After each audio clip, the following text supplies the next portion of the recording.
এর আগের এপিসোডে দেখেছিলাম চিউল অর্থাৎ ইয়েজেকে টাই কেটে ফেলে। এরপর টাই তাকে বলে, তুমি ভাবোনি যে তুমি এভাবে মারা যাবে। আর ইয়েজে বলে, তুমি তোমার দাদাকেও মেরে ফেলেছো তাই না? টাই বলে, তুমি কি করে জানলে? ইয়েজে বলে, আমি তোমার দাদার লাইফে ছিলাম আর এইসব রেকর্ড হচ্ছিল। এরপর আগের সিন দেখানো হয়। মৃত্যু বলে, তুমি কি ইচ্ছে করে মরেছো? আগের লাইফে তুমি কি রিভেঞ্জ নেবে? ইয়েজে বলে, আমার মা বলতো পাপ করলে তার ফল পেতেই হয়, কিন্তু ধনী মানুষদের কাছে তা পৌঁছতে পারে না। আমি তাই নিজে তার পাপের ফল তাকে দেব। মৃত্যু তাকে শ্যুট করে দেয় আর সে সেই ডিটেকটিভের বডিতে যায়, যাকে আমরা আগের এপিসোডে জিউনের সাথে টাইয়ের লড়াইয়ের সময় দেখেছিলাম। ইয়েজে জানতে পারে তার বডির ব্যাপারে। সে যখন ছোট ছিল তার বাবা মারা গিয়েছিল আর সেও পুলিশ ছিল, আর সে নিজেও পুলিশ হয়। যে ইয়েজেও তার বাবার মতো তাকেও না মরতে হয়, আর ওর মা মারা যায়। আর তারপর থেকে ইয়েজে পুলিশের কাজ ঠিকভাবে করে না, চোরকেও ধরতো না। আর লাস্টে সে দেখে যে টাই জিউনকে মেরেছিল। এরপর প্রেজেন্টে আসে, সে একটি চোরকে পায়। ইয়েজে যে লাইফে জেলে ছিল তখন তার একজন ফ্রেন্ড হয়েছিল আর সে তাকে মেরেছিল। আর এই হলো সেই। ইয়েজে তাকে মারে আর বলে, তুই তো মেরেছিলি একজনকে, মনে আছে? আর সবাই ভিডিও করছিল। তারপর সে মেনে নেয় যে সে খুন করেছিল। আর এটা পুলিশ স্টেশনে সবাই অবাক হয়ে যায় যে এ তো আগে কোনো কাজ করতো না, আর এখন কি হয়ে গেল। এরপর ইয়েজে আর জিউন চিউলের স্টুডিওতে যায়। এদিকে টাই তো ইয়েজেকে মেরে অনেক খুশি হয় আর তার সেক্রেটারিকে বলে, তুমি আমার সাথে ডিনার করতে যাবে? আমি এখনও পর্যন্ত কোনো মেয়েকে সেখানে নিয়ে যাইনি। সেক্রেটারি রাজি হয়ে যায়। সে তো আর জানে না যে তাকেও খুন করতে নিয়ে যেতে চাইছিল। আর ইয়েজে যিশুর পেনটা নেয় আর জিউন তো কিছুই বুঝতে পারছিল না। আর ইয়েজে সব ভিডিও কপি করে নিয়ে নেয় আর ডিলিট করে দেয়। আর জিউন সব কিছু দেখছিল। তারপর পুলিশ আর ফরেনসিকও চলে আসে আর ডিটেকটিভও অনেক খুশি হয় তার কাজে। আর তখনই টাই তার সেক্রেটারিকে নিয়ে আসছিল। তখন ইয়েজে বলে, এখানে একটি মার্ডার হয়েছে, আপনি এখানে কেন এসেছেন? টাই বলে, এমনি এসেছি। ইয়েজে বলে, এখান থেকে চলে যান, নয়তো সবাই আপনাকে সন্দেহ করবে, কারণ মার্ডার করার পর খুনি আবার তার জায়গায় ঠিক আসে। তার সেক্রেটারিকে বলে, তোমার নাম কী? সেক্রেটারি বলে, কেন বলবো? ইয়েজে বলে, যদি তোমার কিছু হয়ে যায়, যদি তোমাকে কাল খুঁজে না পাওয়া যায়, তখন আমরা খুঁজবো কী করে? তারপর টাইতো ভয়ে সেক্রেটারিকে ছেড়ে দিয়ে আসে। আর টিভিতে ইয়েজেরই নিউজ চলছিল যে সে কীভাবে চোরকে ধরে আর চিউলের স্টুডিওটি খুঁজে বের করে। টাই তখন কাউকে ফোন করে বলে ইয়েজের ওপর নজর রাখতে, ও আমাকে টেনশন দিচ্ছে। ইয়েজে সেই ভিডিও ফুটেজগুলো এনে একটি রিপোর্টারকে দেয় আর সে পুলিশ স্টেশনে আসে আর সবাই তার এই কাজের জন্য অনেক খুশি হয়। এরপর জিউন ইয়েজেকে বলে, তুমি কি ভিডিও ডিলিট করছিলে? আমি সেদিন দেখেছি। ইয়েজে বলে, চিউল মানুষকে মারতো আর সেটা ভিডিও রেকর্ড করতো, আর চিউলকে টাই মেরেছে আর ওই ভিডিওটা আমার কাছে আছে। আর তখনই ইয়েজের মা আসে। জিউন বলে, ও রোজ আসে, একটা ছেলে ওর বাড়িতে অনেকগুলো টাকা রেখে এসেছিল আর সিসিটিভিতে তাকে চেনা যায়। আর পরের দিন ওই ছেলেটা মারা যায়। আমরা দেখেছিলাম যে ইয়েজে আগের লাইফে টাকাগুলো দিয়ে এসেছিল। এরপর ইয়েজে তার মায়ের সুজের লেস বেঁধে দেয়। তার মা বলে, এটা আমার ছেলে দিয়েছে। ইয়েজে বলে, আপনি ব্যাগ পুলিশকে কেন দিলেন? তার মা বলে, আমার ছেলে তো নেই আর এই টাকাগুলো আমার কাছে শাস্তির মতো যে আমি আমার নিজের ছেলেকে বাঁচাতে পারিনি। তারপর সে চলে যায়। এরপর ইয়েজে তার মায়ের জন্য খাবার নিয়ে যায়। তারপরে একজন এসে ইয়েজেকে মারতে শুরু করে। অন্য একটি লাইফে যে বসের গার্লফ্রেন্ডকে নিয়ে পালিয়ে যাচ্ছিল, তখন ইয়েজেকে যে মারতে এসেছিল এ হলো সেই। পরের সিনে টাই তার বাবার রুমে কিছু ফটো পেয়ে যায়। যিশু আর ইয়েজেকে যে মেরেছিল সেই ফটো। তার বাবা তার ব্যাপারে সবই জানতো কিন্তু কিছু বলতো না। এরপর টাই রোডে গিয়ে একজনকে খুন করে, তারপর চার্চে আসে আর সে গডকে বলে যে আমি যাকে খুশি মারতেও পারি আর বাঁচাতেও পারি, আর তুমি কি করতে পারো? তুমি কিছুই করতে পারো না। তাই নিজেকেই গড মনে করে। এরপর তাকে সেই রিপোর্টার ফোন করে বলে যে তুমি যে চিউলকে মেরেছো তার ভিডিও ইয়েজে আমাকে দিয়েছে। তাই যাকে ইয়েজেকে মারতে পাঠিয়েছিল তাকে ফোন করলে ইয়েজে কল ধরে, আর ইয়েজেকে মারতে এসেছিল যে তাকে এসে মেরেছিল। তাই বলে, দেখা করো আমার সাথে। ইয়েজে বলে, হ্যাঁ নিশ্চয়। এরপর তারা দুজন দেখা করে। তাই বলে, আমি তোমার সাথে একটা ডিল করতে চাই। তোমার কি চাই বলো? টাকা, পয়সা, পজিশন? আর তাকে একটি পেপারে সাইন করতে দেয়। ইয়েজে যিশুর পেন বের করে আর পেপারটি ছিঁড়ে ফেলে দেয় আর বলে আমার তোকে চাই।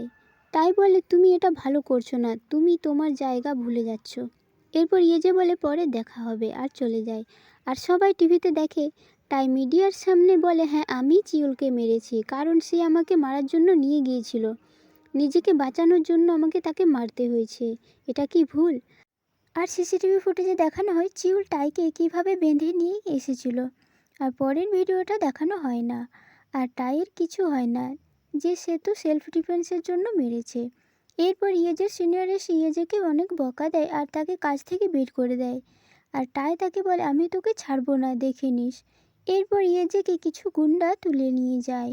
আর টাইকে ফোন করে বলে একে কি আমরা মেরে ফেলবো? টাই বলে না, ওকে ছেড়ে দাও, আমি গিয়ে ওকে দেখে নেব। টাই এখন প্লেনে ছিল আর সে ঘুমোতে যাচ্ছিল। আর তখনই হঠাৎ প্লেনটা নড়ে ওঠে। আর টিভিতে লেখা আছে যে তুমি বিনা প্যারাশুট ছাড়াই একজনকে মেরে ফেলেছো, আর তোমার দাদাকেও তুমি মেরে ফেলেছো। প্লেনের পাইলটও ছিল না। আর তাকে 30 সেকেন্ডের টাইম দেয়, তার মধ্যে প্যারাশুট খুঁজে তাকে লাফাতে হবে, নয়তো ব্লাস্ট হয়ে সে মারা যাবে। সে প্যারাশুট খুঁজে প্যারাশুটের সাহায্যে লাফিয়ে পড়ে একটি রোডে।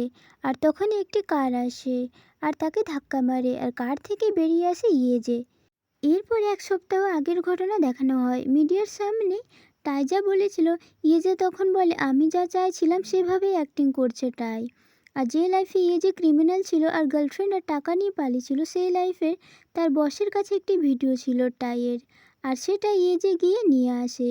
আর ইয়েজে জানতো যে টাই পেনের ভিতরে ড্রাগসের ট্যাবলেট রাখতো, আর ইয়েজে সেই পেনের ভিতরে ঘুমের ওষুধ রেখে দেয়। আর যারা ইয়েজেকে তুলে নিয়ে যেতে চেয়েছিল তাদেরকে সে গান দেখিয়ে ফোন করায়। আর সে মিথ্যে বলে যে আমরা একে কি মেরে ফেলবো, আর ইয়েজে ওই প্লেনে বোম রেখে দেয়। এরপর টিভিতে একটি ভিডিও দেখানো হয় ইয়েজে যখন ক্রিমিনাল ছিল, তার বস তো মানুষকে খুন করতো, আর টাই তাকে বলে যে আমার দাদাকে মেরে ফেলো প্লেন ক্র্যাশ করে। সেটার ভিডিও টিভিতে দেখানো হয়। আর টাই চিউলকে কিভাবে মেরেছিল সেটাও দেখানো হয়। ইয়েজে নিজের কাছে কপি রেখে রিপোর্টারকে সে দিয়েছিল আগে। আর টাই তো ড্রাগস ভেবে ঘুমের ওষুধ খেয়ে নেয়, তাই সে কিছুই বুঝতে পারে না। ইয়েজে বোম লাগিয়ে প্যারাশুটের সাহায্যে নিচে নেমে যায়। আর সে কার নিয়ে প্লেনের পিছনে যাচ্ছিল। আর টাই লাফাতে ইয়েজে তাকে কারে ধাক্কা মারে। এরপর ইয়েজে তার আসল রূপে আসে আর বলে তুমি যিশুকে কেন মারলে, আর তার গলা টিপছিল। আর তখনই মৃত্যু আসে সেখানে ভয়ঙ্করভাবে। ইয়েজে বলে তুমি যাও, আমি একে মেরে ফেলবো। কিন্তু তখনই যিশুর পেনটা পড়ে যায়। আর ইয়েজের মনে পড়ে যিশু বলেছিল স্টোরিটা যেমনই হোক, স্টোরির হ্যাপি এন্ডিং হওয়া যায়। আর সে উঠে আগে যেতে থাকে আর টাই পিছন দিক থেকে তাকে মারতে আসে, কিন্তু তখনই হাওয়াতে তাকে টেনে নিয়ে যায় আর একটি ট্রাক তাকে ধাক্কা মারে। আর টাইয়ের কী হয় তা দেখানো হয় না। এরপর টাই যাকে যিশু আর ইয়েজের অ্যাক্সিডেন্টে জেলে পাঠিয়েছিল, ইয়েজে তার সাথে দেখা করে। টাই তাকে বলেছিল সে ছাড়িয়ে নেবে, কিন্তু টাই তাকে জেল থেকে ছাড়িয়ে নিয়ে যেতে আসেনি। আর এদিকে টাইয়ের বাবা কোম্পানি ছেড়ে দেয় আর টাই অ্যারেস্ট হয়, কিন্তু তার সার্জারি হচ্ছিল, ওর অবস্থা খুবই খারাপ হয়ে গিয়েছিল। ইয়েজে খুশি হয়, বলে যে তুই বেঁচে থেকেও নরক যন্ত্রণা সইতে হবে, কারণ টাইয়ের দুটো পায়ে ভেঙে গিয়েছিল। এরপর সে যিশুর সাথে দেখা করতে যায়। যিশু তো বেঁচে নেই, তার ফটোগুলোর সাথে সে কথা বলে। এরপর ইয়েজে তার বডিতে থাকে অনেক দিন। তারপর একদিন চোরকে ধরতে গিয়ে জিউনের চোট লাগে, সে হসপিটালে ছিল। জিউনের একটি ছোট মেয়ে ছিল। সে ইয়েজেকে বলে আমার বাবা রোজ চোট নিয়েই বাড়ি আসে, তুমি আমাকে প্রমিস করো যে আমার বাবাকে চোট লাগতে দেবে না, আর নিজেকেও না। ইয়েজে তাকে প্রমিস করে দেয়। আর ইয়েজে জিউনের ফ্যামিলিকে দেখে সে ভাবে যে সে যদি এখন বেঁচে থাকতো তাহলে তারও এরকম একটি ফ্যামিলি হতো। এরপর আবার একদিন একটি চোরকে ধরতে যায়, আর জিউনের জীবন বাঁচানোর জন্য সে চোরের সাথে ছাদ থেকে নিচে লাফ দেয় আর সে মারা যায়। তারপর সে অন্ধকার রূপে আমরা দেখি মৃত্যু বলে তুমি জীবন দিয়ে দিলে। ইয়েজে বলে না না, আমি তো জিউনের জীবন বাঁচালাম। মৃত্যু তাকে বলে তুমি কে, কে তুমি জীবন বাঁচানোর? ইয়েজে বলে মানে। আর মৃত্যু অনেক হাসে আর তাকে শ্যুট করে দেয়। আর এবার সে একটি ভিখারির বডিতে আসে, আর এই জন্যই মৃত্যু হাসছিল। নিউজে একেই দেখাচ্ছিল, মানে আগের লাইফে যখন সে পুলিশ ছিল সেটাই দেখাচ্ছিল। আর এদিকে ইয়েজের মৃত্যুর খবর শুনে টাই অনেক খুশি হয়। আর ইয়েজে তার নিজের ফিউনারালে আসে, আর জিউনের মেয়ে তাকে থ্যাংক ইউ বলছিল তার বাবাকে বাঁচানোর জন্য। ইয়েজে তাকে হাই করে, তো বাচ্চা মেয়েটি ভয় পেয়ে যায় আর একজন ইয়েজেকে তাড়িয়ে দিচ্ছিল। তখনই একটি ডিটেকটিভ এসে তাকে খাবার দেয়। তারপর সেখানে প্রাইম মিনিস্টারও আসে। তো অনেক ভিড় হয়। ইয়েজের মন খারাপ হয়ে যায়, ভাবে যে এইসব আমিই করেছি আর আজ আমাকে কেউ চিনতেও পারছে না। তারপর সেখান থেকে যাওয়ার সময় সে জিউনকে কান্না করতে দেখে। তো তার সামনে এসে তাকে বলে তোমার কোনো ভুল নেই, আর জিউন উল্টে তাকে মারতে আসে আর বলে তুই কে। ইয়েজের যিশুর কথা মনে পড়ে, সে বলেছিল যদি এতগুলো বডিতে জীবন কাটাও তাহলে তোমার কোনো মূল্যই থাকবে না। আর ইয়েজে সেটা এখন বুঝতে পারে। সে বলে নিজের লাইফ সব থেকে বেশি মূল্যবান ছিল। তখন গ্লোয়িং বল আসছিল, তো ইয়েজে দৌড়ে পালিয়ে যেতে চায় আর তখনই সিঁড়ি থেকে পড়ে সে মারা যায়। এরপর সে অন্ধকার রুমে আমরা তাকে দেখতে পাই। ইয়েজে বলে তাড়াতাড়ি শ্যুট করো। মৃত্যু তাকে শ্যুট করে আর সে একটি মধ্যবয়স্ক মানুষের বডিতে আসে। আর সে ভাবে আমি কে, তারপর ভাবে আমি যেই হই তাতে কি এসে যায়। আর তার পাস্টের ব্যাপারে জানতে পারে। সে একটা অফিসে কাজ করত আর কিছুদিন পর তাকে অফিস থেকে বের করে দেয় আর তার স্ত্রীও তাকে ছেড়ে চলে গিয়েছিল। ইয়েজে বলে এ তো আমার মতো অবস্থা, জবও নেই আর পার্টনারও নেই। আর সে সুসাইড করার কথাই ভাবছিল।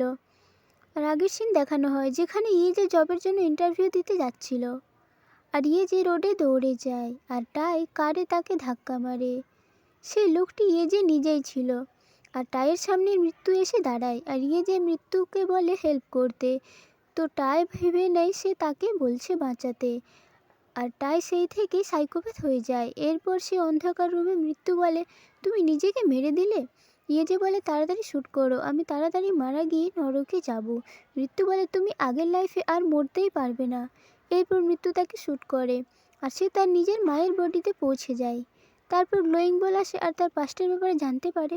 তার মা আগে অনেক সুন্দর দেখতে ছিল আর সে গিটার বাজাতো। আর তার তাড়াতাড়ি বিয়েও হয়ে যায় আর সে মা হয়ে যায়।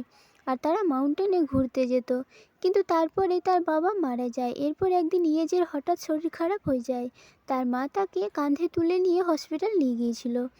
আর তার মায়ের কাজও চলে যায় আর সে সব রকমের কাজ করতো। আর একদিন সে ইয়েজেকে ড্রিঙ্ক করতেও দেখে। আর যেদিন ইয়েজে সুসাইড করেছিল সেদিন তার মা তাকে কল করছিল। তারপরে ইয়েজের মৃত্যুর খবর শুনে কান্না করতে করতে হসপিটালে গিয়েছিল আর যিশুও সেখানে এসেছিল। তারপর সে পুলিশ স্টেশনেও গিয়েছিল। সে ভাবতো সে একজন ভালো মা হতে পারেনি, তার জন্য ইয়েজে সুসাইড করেছে। আর সে তার মায়ের লাইফেই বেঁচেছিল অনেক দিন। আর তার বয়স হয়ে যাওয়ার জন্য তার পা ব্যথা করতো। আর তখনই একটি ব্যাংকের পাসবুক সে পায় আর তার মনে পড়ে ইয়েজে যখন ছোট ছিল তার মা তার জন্য টাকা জমিয়ে রাখতো, ইয়েজে বড় হলে নিজেদের জন্য বাড়ি বানাবে ভেবে। আর তার মনে পড়ে একদিন তার মা বলেছিল সে মাউন্টেনে যেতে চায়। ইয়েজে বলেছিল আমি জব পাওয়ার পর আমি তোমাকে মাউন্টেনে নিয়ে যাব। তারপর ইয়েজের মানে ওর মায়ের রূপে মাউন্টেনে যায় আর মাউন্টেনে উঠে বলে মাউন্টেনটা কত সুন্দর। আর ইয়েজে সরি বলে যে আমি তোমার কথা না ভেবে সুসাইড করেছি। আর সে অনেক কষ্ট পায়। এরপর রাত হয়ে যায় আর মাউন্টেন থেকে নামতে গিয়ে সে নিচে পড়ে যায় আর তার পায়ে অনেক চোট লাগে। পরের সিনে দেখি সে হসপিটালে আছে আর সে চলতে পারে না, তাকে হুইল চেয়ারে দেখি। আর সে বুঝতে পারে যে মানুষের লাইফে অনেক প্রবলেম আসবে, কিন্তু সুসাইড করে নিজের জীবন শেষ না করে সেটাকে সলভ করে বেঁচে থাকতে হবে। নিজের জীবনটা অনেক সুন্দর। আর সে 32 বছর ছিল তার মায়ের লাইফে। আর সে তারপর মারা যায় আর সে অন্ধকার রুমে দেখতে পায়। আর সে বলে আমাকে আরেকবার শ্যুট করো, কিন্তু মৃত্যু বলে আর বুলেট নেই। ইয়েজে কান্না করে বলে প্লিজ একবার শ্যুট করো। আর ইয়েজে বানিয়ে দাও, আমি মাকে একবার হাগ করতে চাই আর তাকে বলতে চাই আমি তাকে কতটা ভালোবাসি। মৃত্যু বলে তুমি গেমে জিতে গেছো, আমি তোমাকে বুলেট দিচ্ছি, কিন্তু আমি জানি না কি হবে। আর তাকে বন্দুকটা দেয়। ইয়েজে নিজেই নিজেকে শ্যুট করে। আর আর তারপর সেই আগের সিন দেখানো হয় যেখানে সে সুসাইড করতে ছাদেই ছিল আর তার মা তাকে কল করে, কিন্তু সে এবার সুসাইড না করে তার মায়ের কল ধরে আর সুসাইড লেটারটি হাওয়াতে উড়ে চলে যায়। আর ড্রামাটি এখানে শেষ হয়ে যায়। ভিডিওটি ভালো লাগলে চ্যানেলটিকে সাবস্ক্রাইব করে দিও।